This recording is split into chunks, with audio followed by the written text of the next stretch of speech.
이 시대에 병들어가는 교회들의 큰 특징은 두 가지입니다.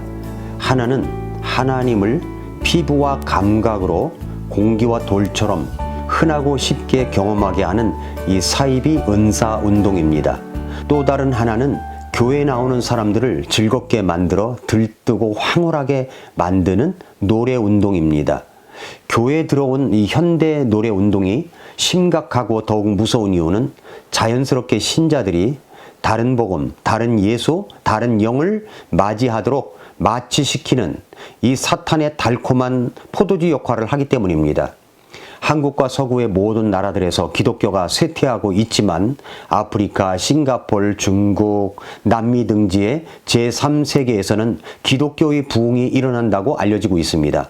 그러나 내막을 알고 보면 정말 심각합니다. 하나님을 싸게 체험하는 이 사이비 은사주의가 판치고 있는 곳들입니다. 그 사람들이 이마에 땀이 송골송골하게 맺히도록 몸을 격렬하게 흔들고 즐거이 손뼉을 치면서 하나님보다는 자기 자신을 흥겁게 하는 어떤 술과 마약과 같은 노래를 부르는 운동이 그런 싸구려 부흥의 중심에 자리 잡고 있다는 겁니다. 이런 모습은 G12, 두 날개 운동, 알파 코스 등을 도입한 한국의 여러 교회들에서도 흔하게 볼 수 있는 장면입니다.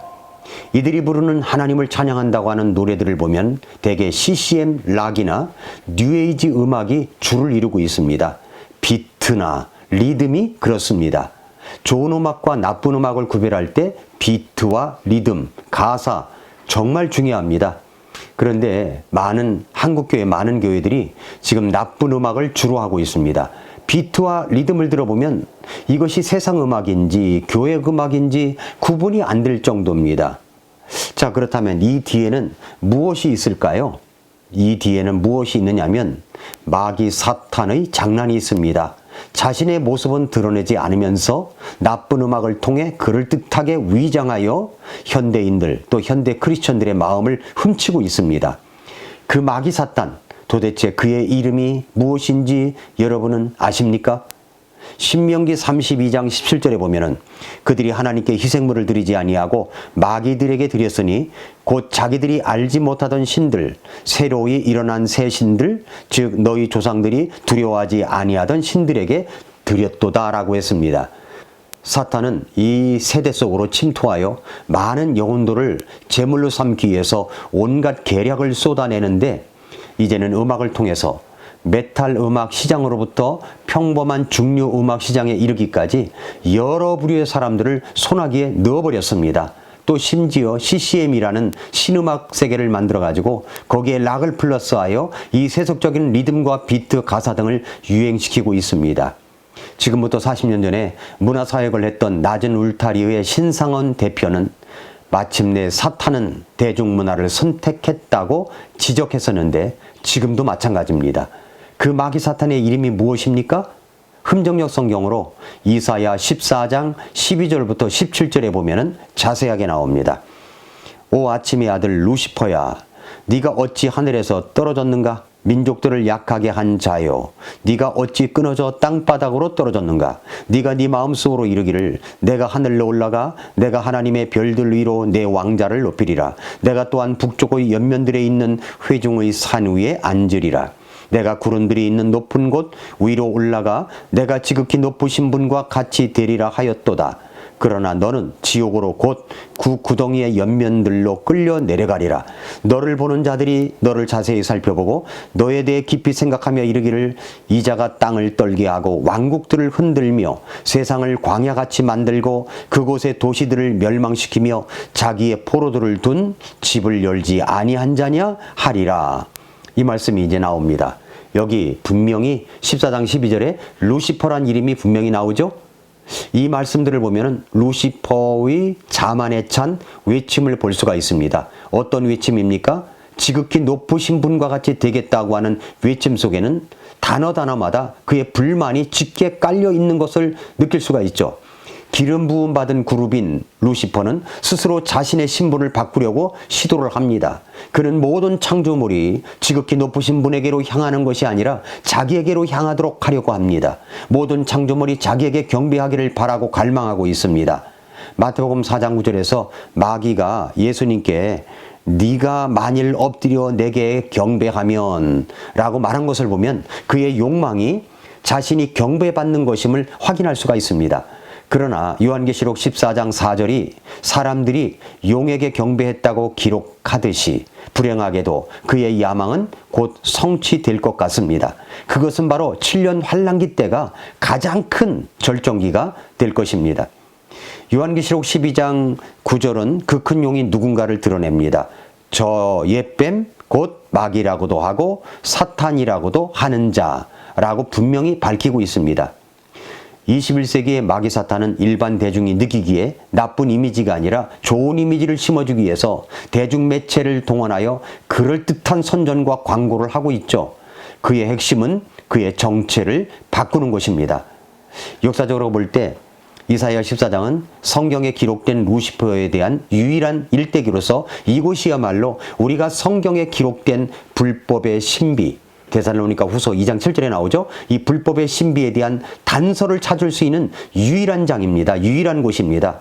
우리는 12절에서 루시퍼가 하늘에 있었음을 알 수 있고 15절에서 그가 지옥에 있음을 알 수 있습니다. 이렇게 하늘에서 지옥으로 가는 동안 그는 무려 5번이나 내가 뭐뭐 하리니 I will 이라고 외치면서 스스로 하나님과 같이 되어보려는 욕망을 드러내고 있습니다.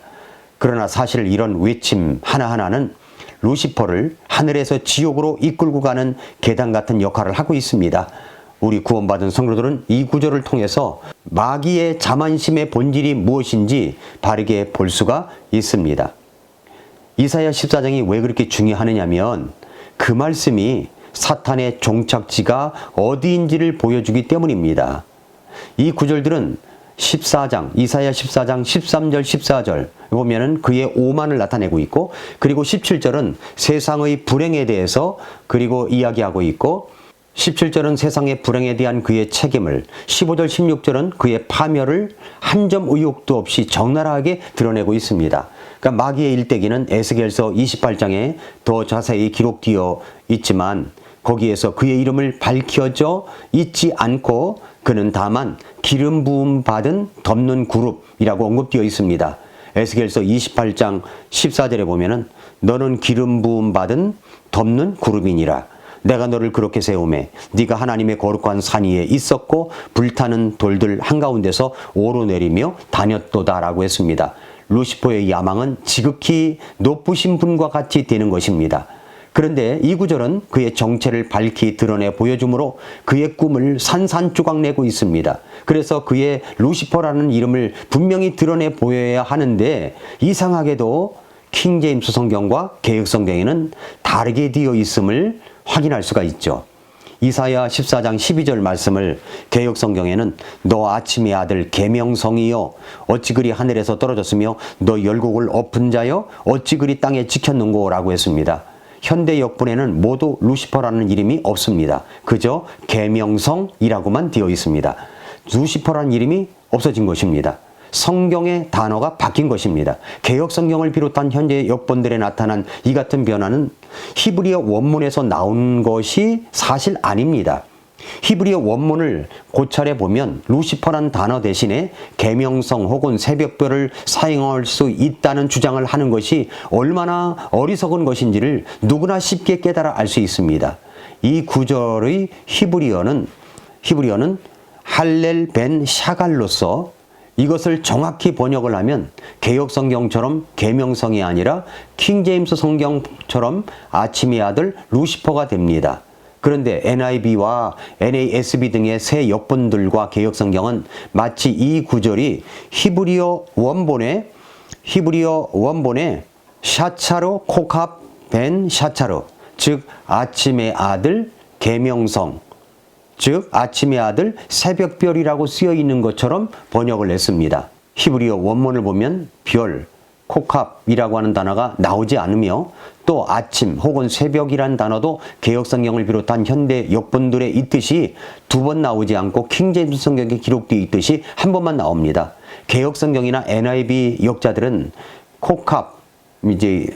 코캅이라는 히브리어를 다른 곳에서는 수십 번씩이나 별로 번역을 했으며 창세기 1장 16절부터 나홈서 3장 16절까지 총 40번 번역을 했습니다. 아침 혹은 새벽이라는 단어도 마찬가지입니다. 또한 개역성경의 편집자들은 새벽별이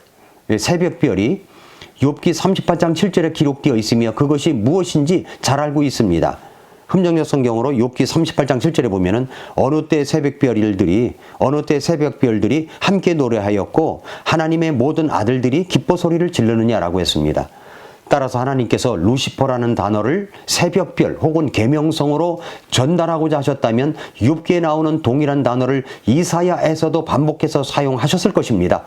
킹제임스 성경에서 이것을 제의하고는 루시퍼라는 단어가 나오지 않듯이 하나님께서 택하신 할렐이란 단어, 즉 루시퍼를 뜻하는 단어도 이곳 말고는 히브리어 구약 성경 어디에도 나오지 않는다는 사실입니다. 사랑하는 성도 여러분, 진정한 새벽별은 사실 예수 그리스도이십니다. 어떻게 마귀 사탄이 아침의 아들 계명성 새벽별이 될 수 있단 말입니까? 잘못된 삽입입니다.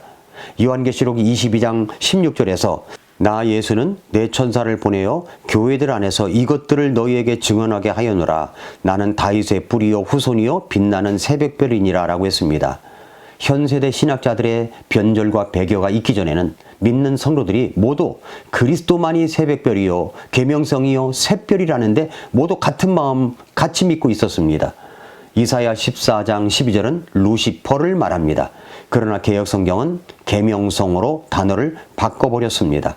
오 아침의 아들 루시퍼야, 네가 어찌 하늘에서 떨어졌는가? 민족들을 약하게 한 자야, 네가 어찌 끊어져 땅바닥으로 떨어졌는가?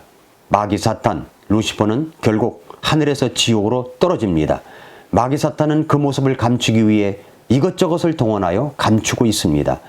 광명의 천사로도 분장하는 마귀 사탄의 이름은 바로 루시퍼입니다. 그렇기 때문에 성경의 용어 선택은 그만큼 중요한 것입니다. 오늘도 미라클 모닝입니다.